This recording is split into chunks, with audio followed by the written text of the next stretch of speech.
तो आप सभी साथियों को बहुत बहुत नमस्कार, बहुत बहुत स्वागत, अभिनंदन। आशा करता हूं कि आप सब बेहतरीन होंगे, ज़बरदस्त होंगे और अपने अच्छे कार्य निष्पादन, एक अच्छे जीवन और दीपक की भांति एक रोशनी का उजाला लिए, उत्साह लिए, आशा की नई किरण लिए अपने रोल और रिस्पॉन्सिबिलिटी को अच्छे से निभा रहे होंगे और अपना बेहतरीन जीवन यापन कर रहे होंगे। मेरी आवाज आप तक पहुंच रही है तो कोई साथी कंफर्म कर दे।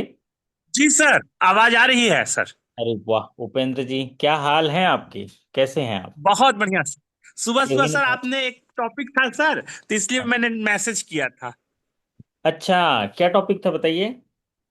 वो सेक्सुअल हरासमेंट का जो है ना सर, वो चाहिए था हम लोग को ना। एग्जाम देना पड़ता है, हर चीज हर को जानना होता है ना। तो हाँ, इसीलिए मैं चाह के और डिटेल से पता चल जाता। तो कैसा लगा? अच्छा लगा सेशन? अब बहुत बढ़िया सर, बहुत बढ़िया। ओके। सब चीज को ना पढ़ना बहुत जरूरी है और जानना बहुत जरूरी है।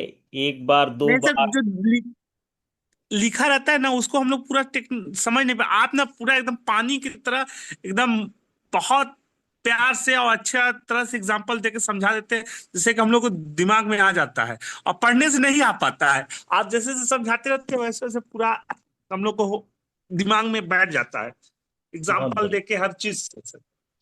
मतलब कि एक मेथोडोलॉजी है कि अगर हम डिस्कशन करते हैं या ध्यान पूर्वक सुनते हैं तो वो चीज़ें हमारे सबकॉन्शियस माइंड में जल्दी से बैठ जाता है। क्यों? क्योंकि भगवान ने आपको एक ऐसा आपको दिया हुआ है कि आपको एक कैपेसिटी या एक श्रवण शक्ति दिया हुआ है कि जब आप पैदा हुए थे तो देखिए सिर्फ सुनने से माँ माँ बोले तो सुन रहे हैं, पापा बोल रहे सुन रहे हैं। तो शुरू में आप पूरा पूरा श्रवण शक्ति को याद रखें। बचपन में कोई चीज सिखाई होगी है ना उपेंद्र जी, वो आज तक याद है, मरते दम तक याद रहेगा सबकॉन्शियस माइंड में। यस और नो? Yes sir. तो ठीक उसी तरह उस बच्चे की भांति जैसा वो सीखा है या आप सीखे हैं, अगर वैसे ही श्रवण शक्ति के साथ बने रहेंगे तो जीवन बड़ा अद्भुत रहेगा, बेहतरीन रहेगा। और उपेंद्र जी की तरह बहुत अच्छे रहेंगे, राजू रंजन जी सर बड़े। आपने अच्छी तरह समझा देते हैं ना सर, तो हम लोग को दिमाग में क्या कि बहुत सारे टेक्निकल वर्ड होता है जो हम लोग समझ नहीं पाते हैं। हमारे राजू नयन जी नमस्ते कर रहे हैं, सभी को एक दूसरे साथी नमस्ते कर रहे हैं। इसी तरह सीखना बहुत जरूरी है, चाहे किसी भी पद पे चले जाओ, बड़े पद पे चले जाओ और ट्रांसफर हो जाए, लेकिन रोज सीखना बहुत जरूरी है। और सबसे बड़ी बात है कि जो जिंदगी है हमेशा खुश होकर जिए, क्योंकि खुश होकर जीने से क्या होता है देखिए, हम हमें एक वर्क मिला है, रोल रिस्पॉन्सिबिलिटी मिला है, तो चुनौतियां तो मिलेंगी, लेकिन जिंदगी को खुश होकर जीना बहुत जरूरी है। क्योंकि हर शाम सिर्फ सूरज नहीं ढलता, आपकी अनमोल जिंदगी भी ढलती है।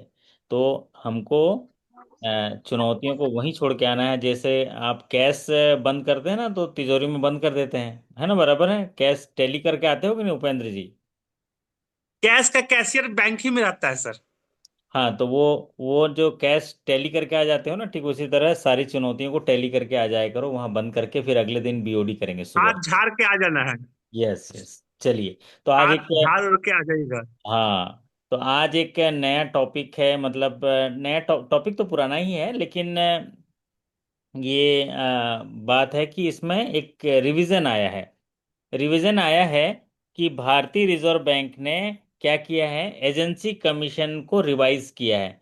तो भारतीय रिजर्व बैंक ने 16 जून 2025 को एजेंसी कमीशन को रिवाइज किया है। उसी पर हम लोग आज चर्चा कर रहे हैं और ये 1 अप्रैल 2025 से लागू हो गया है। तो आप जो है इस सेशन के माध्यम से सीख पाएंगे कि इसमें क्या क्या बदलाव किए गए हैं और क्या हमको बैंकों को इसमें फायदा होगा।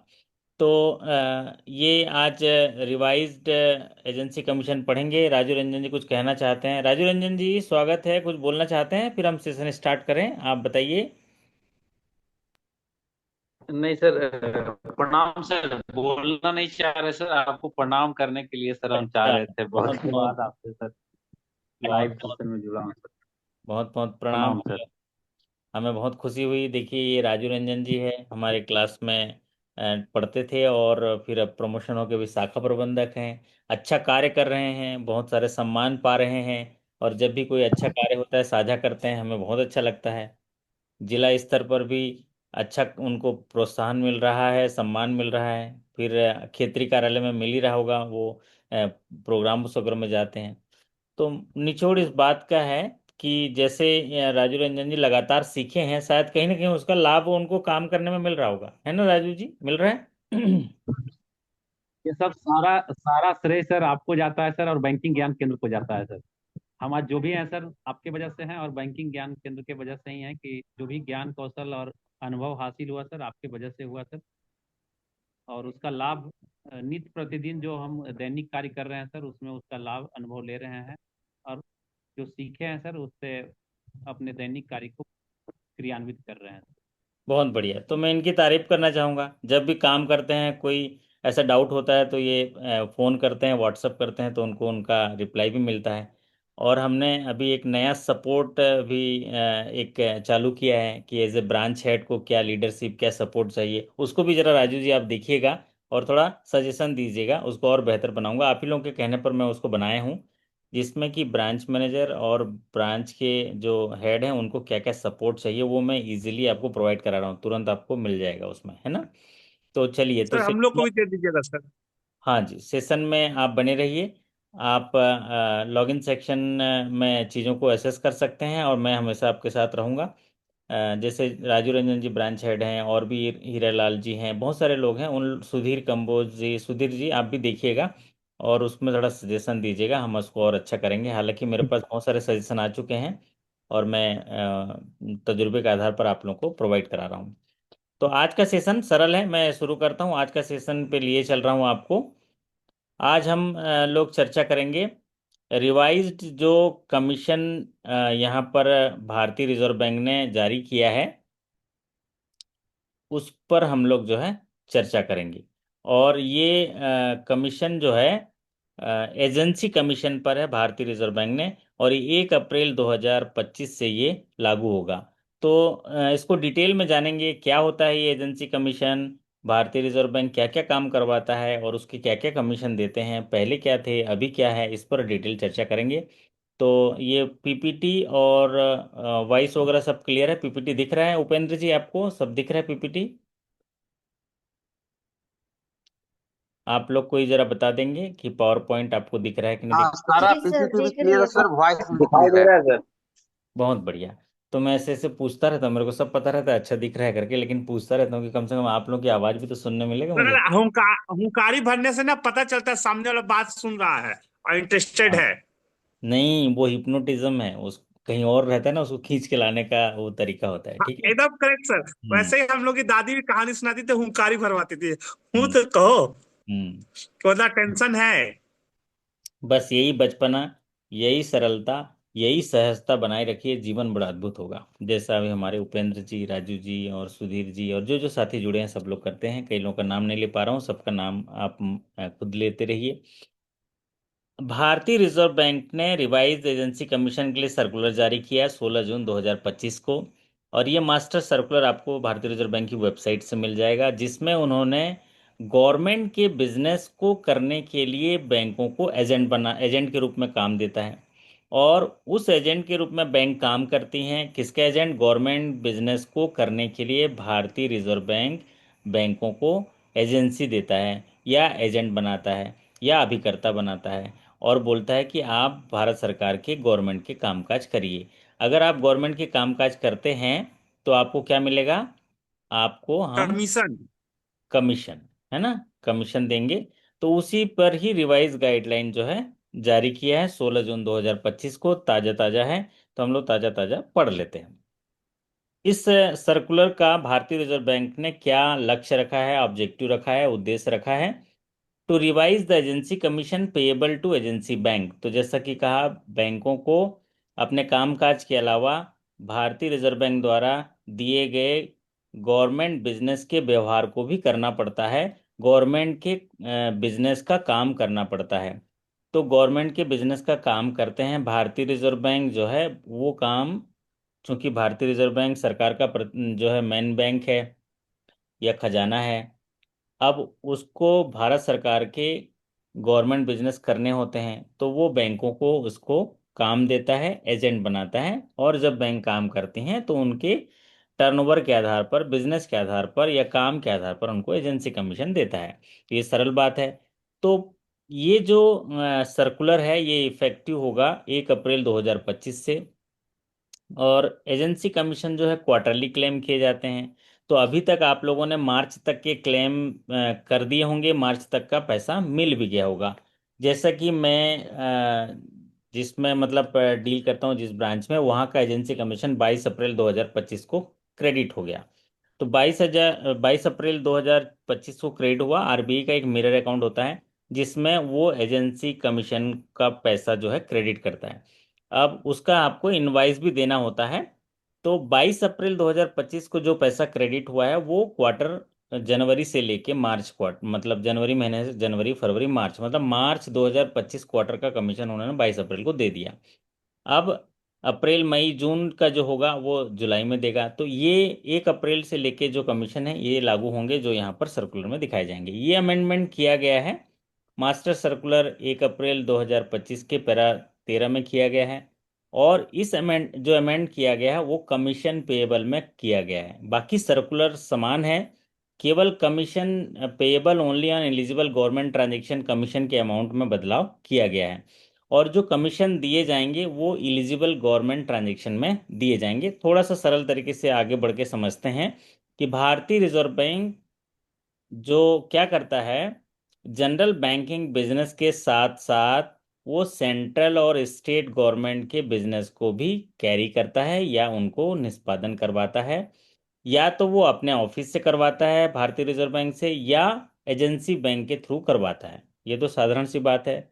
भारतीय reserve bank, the reserve bank of India, carries out the general banking business of central state government through its own offices and through the offices of agency bank. वो स्टेट गवर्नमेंट और सेंट्रल गवर्नमेंट के general banking के business या उनके business का काम खुद करता है या तो बैंकों से करवाता है। और जो एजेंसी बैंक्स हैं उनको अपॉइंट करता है, ये सेकंड नंबर थोड़ा याद रख लीजिए, कभी एग्जामिनेशन में पूछ सकता है। Appointed under section 45 of RBI act 1934 by mutual agreement.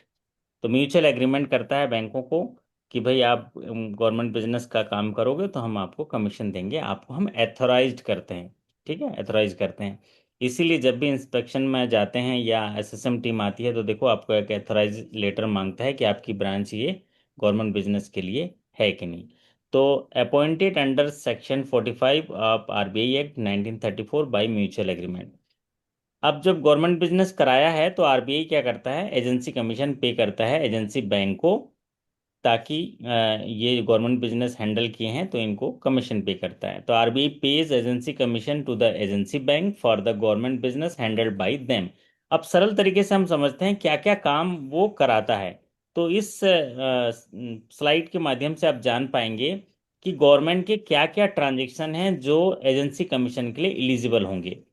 तो यहाँ पर स्क्रीन में हम सीखेंगे transaction related to the following government business undertaken by agency bank are eligible for agency commission paid by RBI. तो निम्नलिखित काम हैं जो गवर्नमेंट बिजनेस के काम अगर बैंक करती हैं तो उनको एजेंसी कमीशन मिलेगा, वो एलिजिबल होंगे। पहला, रेवेन्यू रिसीट्स, गवर्नमेंट के आय की कोई प्राप्ति रिसीट अगर बैंक गवर्नमेंट के बिहाफ में लेता है तो वो एलिजिबल होगा।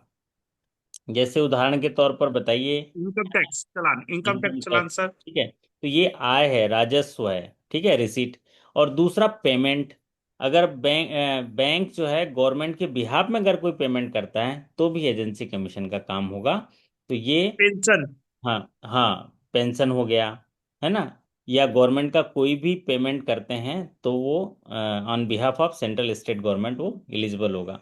ऐसे बोलते हैं ना, जैसे गवर्नमेंट की कोई चेक का आता है तो उसको डिसऑनर नहीं करना चाहिए, उसको पे कर देना चाहिए, बाद में क्लेम करना चाहिए, फिर उसको मिलता है। ये आपकी जो गवर्नमेंट बिजनेस वाली ब्रांच देखती है वो इंश्योर करती है इस चीज़ का। दूसरा पार्ट है pension payment in respect of central state government. तो पेंशन पेमेंट्स जो सेंट्रल गवर्नमेंट स्टेट गवर्नमेंट की ओर से जो पेंशन पेमेंट किए जाते हैं उनमें कमीशन एलिजिबल होता है, ये गवर्नमेंट ट्रांजेक्शन दिए जाते हैं।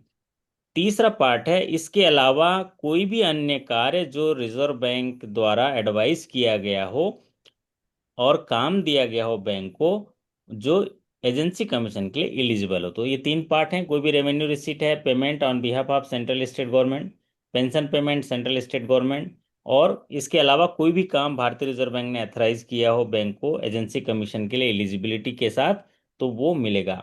एक और काम करते हैं हम लोग, जो स्मॉल सेविंग स्कीम्स के खाते खोलते हैं, है ना? कौन कौन से बताइए तो स्मॉल सेविंग स्कीम्स। मैं बताता हूँ सर, मैं बताता हूँ सर। प्लीज बताइए। एक सर, एक Sukanya Samriddhi PPF account, KVP, और एक ये सीनियर सिटीजन सेविंग स्कीम, चार होते हैं जिसको स्मॉल सेविंग स्कीम में कहते हैं सर। बहुत बढ़िया। और है कि स्पेशल स्कीम्स जो है लॉन्च किया गया महिला के लिए, महिला सम्मान हाँ, है वो ना? अलग है ना सर। ये ट्रिपल एस में जो आता है सर, यही चार आता है। हाँ।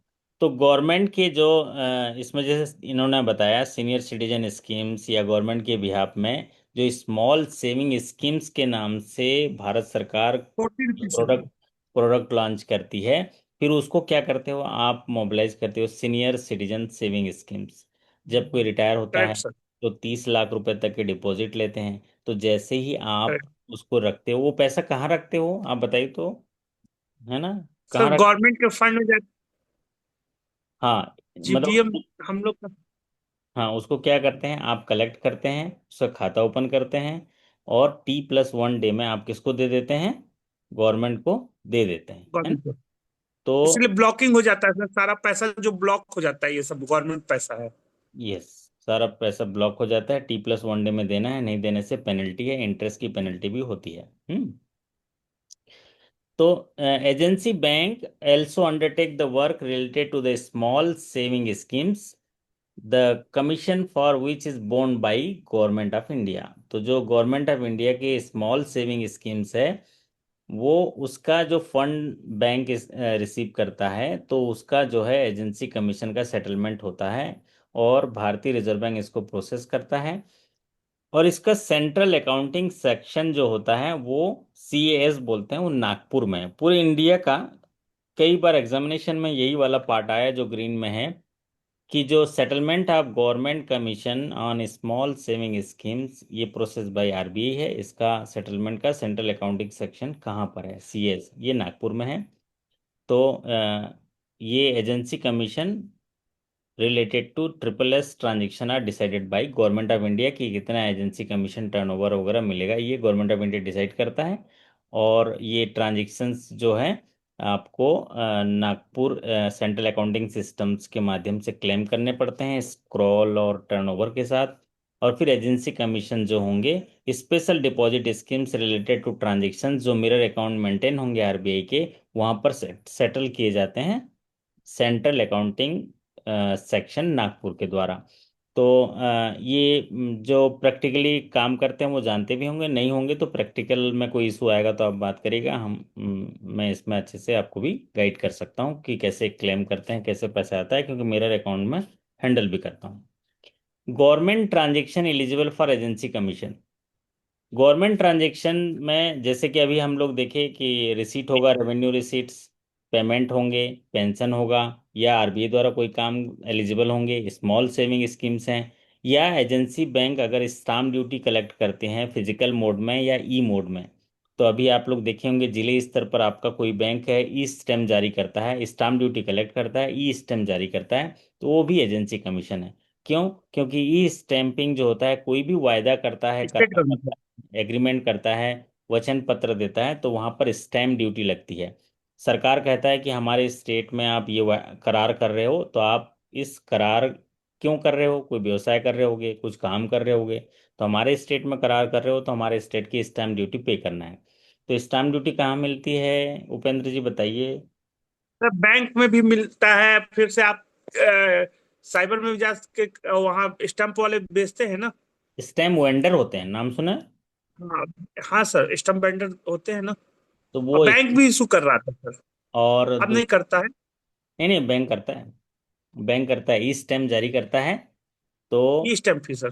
ई स्टैम्प और फिजिकल मोड पे भी जारी करता है, मतलब स्टैम्प गवर्नमेंट से लेके रखता है, और उनका एक मिरर अकाउंट होता है और उसमें रिकन्सिलेशन करते हैं। स्टेट गवर्नमेंट के साथ वो टाई अप होता है, ट्रेजरी के साथ। और ई मोड पे जैसे कोई कस्टमर आया, वो हाउसिंग लोन आपके बैंक का आपके बैंक से नहीं लिया, दूसरे बैंक से लिया, लेकिन उसको अगर 0.20% स्टैम्प ड्यूटी लग रही है उस स्टेट के हिसाब से, तो आपकी ब्रांच से वो स्टैम्प के लिए अप्लाई कर सकता है और उसकी स्टैम्प का पैसा देगा और वो ई स्टेम लेगा। उसमें भी एलिजिबिलिटी मिलेगी आपको एजेंसी कमीशन का। तो they are also eligible for payment of agency commission provided the agency bank do not collect any charges from the member of public.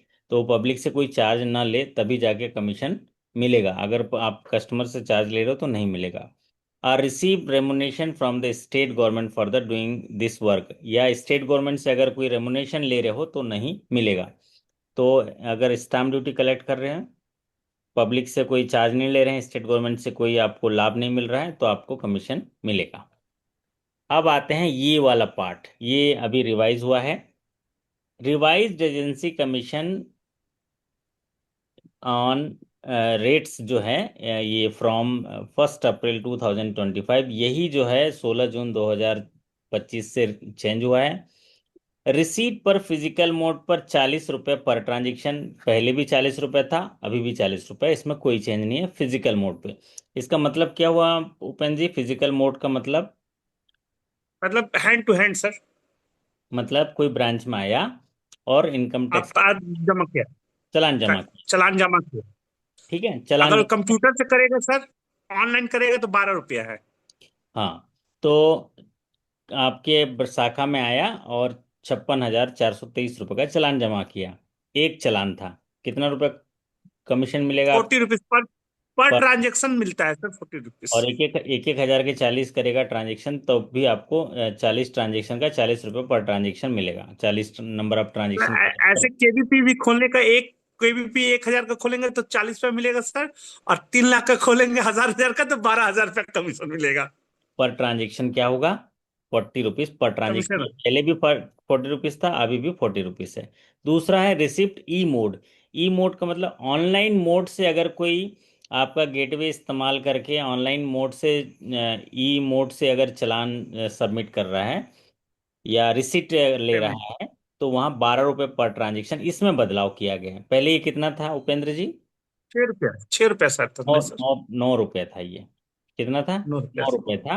नौ इसे रुपया बढ़ाकर 12 रुपये कर दिया। तो आप यकीन मानो कि रिसीट वाला ये जो सेकंड पार्ट है, इसको याद रखना पड़ेगा, ये सवाल में आएगा। ये 40 रुपये वाला नहीं आएगा, 12 रुपये वाला आएगा। 40 रुपया सबको याद है।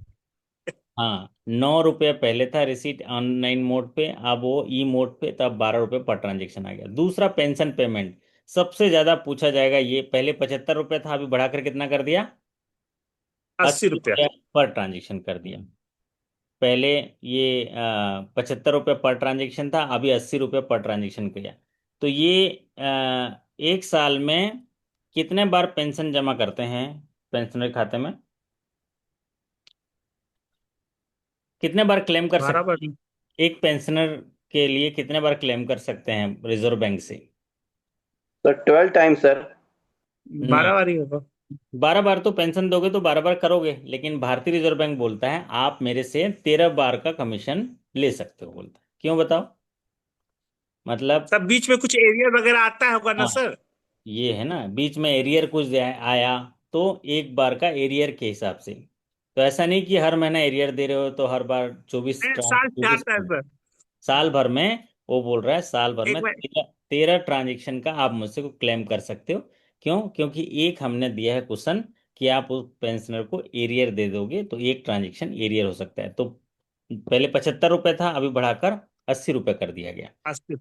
पेमेंट अदर देन पेंशन 7 पैसा पर ₹100 टर्नओवर। पेंशन के अलावा अगर कोई भुगतान कर रहे हैं, भुगतान क्या क्या क्या करते हैं बताइए? कोई सीनियर सिटीजन सेविंग का भुगतान करेंगे, स्मॉल सेविंग का भुगतान करेंगे, या गवर्नमेंट का कोई भी उनका बिल आता है उनको भुगतान करेंगे, तो वो उनमें 7 पैसा पर 100 टर्नओवर होता है। ये भी बदलाव किया गया, पहले कितना था ये? कितना था उपेंद्र जी, याद आ छह रहा है? पैसा था सर, 6 पैसा। 6.5 पैसा, 6.5 पैसा, 6 पैसा था सर। 6.5 था, जी। 6.5 है ना, 65 रुपये था, वो 6.5 था, ठीक है। तो 6.5 पैसा था, अब उसको 7 पैसा पर टर्नओवर कर दिया गया। तो ये बड़े बदलाव किए गए हैं एजेंसी कमीशन में। पहला, ई मोड पे अगर रिसीट है तो 9 रुपये पर ट्रांजेक्शन था, जिसे बढ़ाकर 12 रुपये कर दिया गया। पेंशन पेमेंट 75 रुपये था, जिसे बढ़ाकर 80 रुपये पर ट्रांजेक्शन कर दिया गया है। अदर देन पेमेंट, पेंशन जो है 6.5 पैसा से बढ़ाकर 7 पैसा पर 100 टर्नओवर कर दिया गया। और फिजिकल मोड पे 40 रुपये था, तो 40 रुपये इसको बढ़ाया नहीं गया। क्यों बढ़ाया नहीं गया बताइए उपेंद्र जी। सर बढ़ावा ई पेमेंट के लिए बढ़ावा देने के लिए, हाँ, इसको इसलिए नहीं उस पे बढ़ाया पैसे गया। कम। इसको इसलिए नहीं बढ़ाया गया कि भैया आप फिजिकल बंद कर दो, अब तो फिजिकल है ना, फिजिकल कैश हैंडलिंग बंद कर दीजिए। तो इसीलिए इसको जो है वहीं के वहीं रखा, डिमोटिवेट करने के लिए। बाकी ऑनलाइन जो है, और पेंशन तो एक अच्छा काम है, इसलिए पेंशन में ज़्यादा मेहनत लगता है, तो इसीलिए उसमें बढ़ाया गया है। और ये अदर देन पेंशन भी बढ़ाया गया है। तो ये याद रहेगा। अगला चलते हैं, क्या इसमें क्लैरिफिकेशन है। क्लैरिफिकेशन ये कहा गया है कि पेमेंट एलिजिबल फॉर कमीशन, कौन कौन से पेमेंट, ये दोबारा रिपीट करते हैं कि commission payable on all payment handled by agency commissions, जहां आरबीआई के द्वारा परमिशन मिला गया है। एक्सक्लूड पेमेंट दैट आर, इसके अलावा कौन कौन से एक्सक्लूड किए जाएंगे, प्री फंडेड बाय गवर्नमेंट, अगर ऐसा कोई पेमेंट है जो गवर्नमेंट द्वारा पहले से ही फंड किया गया हो, है ना। Where compensation is paid separately by government, अगर कोई सा काम करने के लिए दिया है और गवर्नमेंट सेपरेट कंपनसेशन पेड किया है। या para 8C modified to reflect this policy, ये इनके अलावा बाकी जो गवर्नमेंट के काम हैं वो आपको कमीशन के लिए एलिजिबल होंगे। कुछ कंप्लायंस पार्ट है इसका। कंप्लायंस पार्ट ये है कि कमीशन जो होंगे वो क्वार्टरली क्लेम किए जाएंगे, रिपोर्टिंग अपडेट होने चाहिए, और जो भारतीय रिजर्व बैंक के रिपोर्टिंग के नॉर्म्स है वो एडर होने चाहिए। स्क्रॉल प्रोटोकॉल्स है, स्क्रॉल मांगता है कि आप टर्नओवर कमीशन जो दिए हैं उसके स्क्रॉल सबमिट करिए। और टर्नओवर कमीशन के जो स्क्रॉल होते हैं वो कौन से बेसिस पे आरबीआई को सबमिट करने होते हैं उपेंद्र जी। आपने गवर्नमेंट बिजनेस किया, तो गवर्नमेंट बिजनेस किया तो आरबीआई को बताते कब हो, किस पीरियड में बताते हो, मंथली, क्वार्टरली। T+1 असर क्वार्टरली तो वो पैसा डिमांड होता है ना, और हम्म। T+1 में भेज देते हैं हम लोग। हाँ, T+1 में तो भेज दिए, ठीक है। लेकिन उसको हाँ, रिपोर्ट कब करते हो, रिपोर्ट कि हमने इतना गवर्नमेंट का काम किया भाई, जैसे कि। Quarterly sir. नहीं, वो मंथली करना होता है, ठीक है। हर मंथली आप उसको टर्नओवर के लिए बताओगे, स्क्रॉल सबमिट करोगे। फिर उसके बाद क्वार्टरली क्लेम करोगे।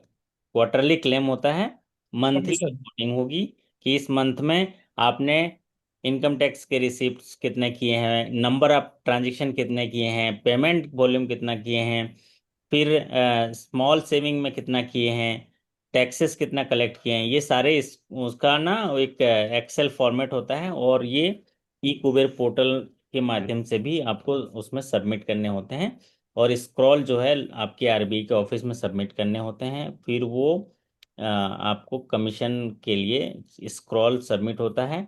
और वो 3 महीने का जो स्क्रॉल आप सबमिट करोगे, फिर फाइनल क्वार्टरली उसको मर्ज करके क्वार्टरली आप क्लेम में डालोगे। वो पहले महीना, दूसरा महीना वो इसलिए मांगता है कि आप उसको कोई रॉन्ग रिपोर्टिंग ना कर पाओ, बाद में पता चला बढ़ा घटा दे रहे हो, है ना, तो उसको टैली करता है वो। तो certification required from banks and auditor, जब भी आरबीआई में हम क्लेम करते हैं तो आपका चार्टेड अकाउंटेंट या जो सीए है उससे वेरिफिकेशन कराते हैं, या इंटरनल ऑडिट से वेरीफाई करते हैं। जैसे कि हम डेप्ट क्लेम भी करते हैं तो उसको भी इंटरनल ऑडिटर ने, सॉरी, चार्टेड अकाउंटेंट से आप या कॉन्करेंट ऑडिटर से वेरीफाई करके भेजते हैं। अगर कोई आप रॉन्ग क्लेम करते हैं या गलत क्लेम करते हैं तो आपको एक पेनल्टी इम्पोज की जाती है। वो पेनल्टी होगा बैंक रेट +2%। कितना होगा Upendra ji, bank rate bank rate +2%। Percent. अभी बैंक रेट कितना चल रहा है, करंट बैंक रेट कितना चल रहा है, करंट बैंक रेट अभी आरबीआई ने जो है आपको क्या किया है, आरबीआई ने रेपो रेट कम किया है। रेपो रेट कितना चल रहा है अभी, अभी मैंने आपको बताया था कि रेपो रेट कितना किया है, आप बताइए, क्लास लिया था ना अभी। हाँ, कौन सी क्लास में। 5.5 है। 5.5 है ना। तो रेपो रेट कम करना मतलब सरकार चाहती है कि बाजार में पैसा ज़्यादा जाए। तो रेपो रेट 5.5 है। और बैंक रेट के 5.75 सर। बैंक रेट 5.75 है। और स्टैंडिंग डिपॉजिट फैसिलिटी रेट 5.25 है। और एमएसएफ रेट भी 5.75 है। बैंक रेट भी 5.75 है। और रेपो रेट 5.50 है। और एक है रिवर्स रेपो रेट, वो है 3.35। ठीक है। तो ये हमेशा याद रहना चाहिए। और जब भी 2-2 महीने में चेंज होता है, इसलिए थोड़ा कन्फ्यूजन जरूर हो जाता है, फिर भी आपको मोटा मोटा याद रहना चाहिए। तो अगर कोई गलती किया है हमने क्लेम करने में, तो एक पेनल्टी इम्पोज की जाती है। बैंक रेट जो five bank point seven five percent है प्लस 2%, मतलब 9.2%। 9.75% 7 रुपया 75 पैसा, 7 रुपया 75 सॉरी, पैसा सर।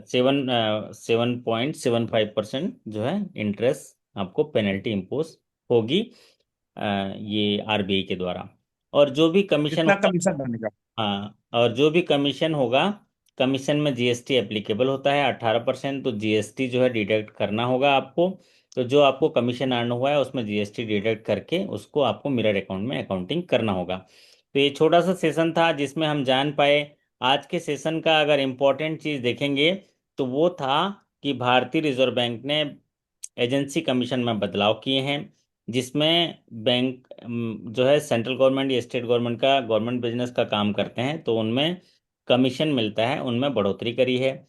फिजिकल रिसीट पर 40 रुपया पर ट्रांजेक्शन है। ऑनलाइन ई मोड रिसीट पर जो है 9 रुपया था, जिसे बढ़ाकर 12 रुपया कर दिया गया।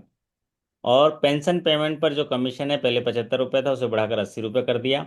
और जो other payment, other than pension payment है, वो 6.5 पैसे थे, जिसे बढ़ाकर 7 पैसा प्रति सैकड़ा कर दिया। और आपको इस कॉन्सेप्ट से थोड़ा समझने के लिए भी मिला कि ये एजेंसी कमीशन क्या होता है। आशा करता हूँ कि सर आपको स्मॉल समझ में सेविंग। आया होगा। और सर आप लोग थोड़ा फीडबैक करके सर बताइए। Sir sir sir small saving में कोई बदलाव नहीं हुआ सर। स्मॉल सेविंग काम करेंगे तो वही तो है ना, वो जो सर आपका केवीपी का 40 रुपया था सर। जैसे स्मॉल केवीपी का आप खोले। रिसीट, रिसीट तो जो फिजिकल रिसीट आएगा 40 रुपया, ऑनलाइन करेगा तो वो 9 रुपया। और अदर पेमेंट करेगा तो 7 पैसा प्रति सैकड़ा है। तो वो कमीशन टर्नओवर करेगा, वो टर्नओवर क्लेम होगा उसके आधार पर, है ना। वो तो आपको गवर्नमेंट में इसमें देखिए रिसीट है, अगर कोई रिसीट ले रहे हो तो रिसीट किस मोड पे, अगर फिजिकल रिसीट है तो 40 रुपया, ऑनलाइन रिसीट है तो 9 रुपया बस। सॉरी, 12 रुपया, 9 रुपया था, उसे बढ़ाकर 12 रुपया कर दिया। सर जी, सर जी हाँ, नमस्कार। नमस्ते। सर जी, सर अपन लोग जो एपीवाई और पीएमजेजेवाई पीएमएसजेवाई करते हैं, ये भी तो गवर्नमेंट के काम है, इसमें भी कुछ हाँ, मिलता है क्या? लेकिन उसमें कमीशन नहीं है ना। जी उसमें कमीशन नहीं है ना। क्या है, जी उसमें कमीशन देगा तो कैसे होगा, उसमें इतना वॉल्यूम नहीं है। और फिर उसमें संख्या कितने हैं, कितने करोड़ लोगों का है, तो जी हाँ जी हाँ जी। सर समझ। लेकिन ये भी गवर्नमेंट की लेकिन काम है ना सर लेकिन गवर्नमेंट बिजनेस का काम है। लेकिन आप देखो उसको एलिजिबल किया है कि नहीं एजेंसी कमीशन में, वो बात है ना। जी जी जी जी जी हाँ एजेंसी कमीशन जी में आरबीआई ने, आरबीआई के वन आरबीआई एक्ट 134 के अंडर सेक्शन 45 के तहत जो गवर्नमेंट के काम में उसमें शामिल किया है कि नहीं, वो लिस्ट में देखिए। एक डिटेल सर जी मैं वीडियो पढ़ाया हूँ जिसमें बताया हूँ क्या क्या चीज़ें शामिल होंगी। उसको इसके जी बाद ग्रुप में आपको साझा कर दे रहा हूँ, तो उसमें आपको पता चल जाएगा। ये तो थोड़े से जी अपडेट है जिसमें हमको जी कमीशन हाँ सर बताएं क्या क्या एक्टिविटी पे जी मिलेगा और क्या क्या एक्टिविटी पे नहीं मिलेगा। अभी इसके बाद क्लास खत्म होता है, मैं तुरंत आपको डाल देता हूँ। तो जी आज जी के सर जी सर session में थोड़ा सीखने मिला होगा आपको। थोड़ा थोड़ा फीडबैक दीजिए, फिर हम लोग ये सेशन समाप्त करेंगे। जैसा कि आप स्क्रीन पर देख रहे थे, मैंने लिखा था कि कसरत शुरू करना या कसरत करना मुश्किल नहीं है, मुश्किल क्या है कि कल से शुरू करूंगा। अगर इस पर अगर आप विजय पा लिए तो आपकी सदा जय होगी। क्योंकि कसरत करने वाला जानता है, लगातार कसरत करता है, और ऐसे अगर रेगुलर तरीके से कसरत करे तो 3 साल 4 साल बाद उसका बढ़िया शरीर स्वस्थ होता है, या मसल्स वगैरह बनते हैं, अच्छा मजबूत होता है। ठीक उसी तरह ये ज्ञान अर्जन भी है, थोड़ा थोड़ा ही सही, अर्पिता जी की तरह थोड़ा थोड़ा डेली डेली सीखते रहिए, और उपेंद्र जी की तरह उत्साहित रहिए, बचपना रखिए, सहजता रखिए, सरलता रखिए, विनम्रता रखिए, और सादा जीवन और इरादे के साथ, वादे के साथ जीते रहिए। आप जरूर सफल होंगे, और सफलता का निशानी सब जगह अलग अलग है। आनंदित रहिए, वही सफलता होगा, है ना। तो कैसा लगा उपेंद्र जी? अच्छा लगा आपको? तो अच्छा ही लगा होगा, है ना। पूरा सुपर सर, बहुत बढ़िया। बढ़िया। सर तो एक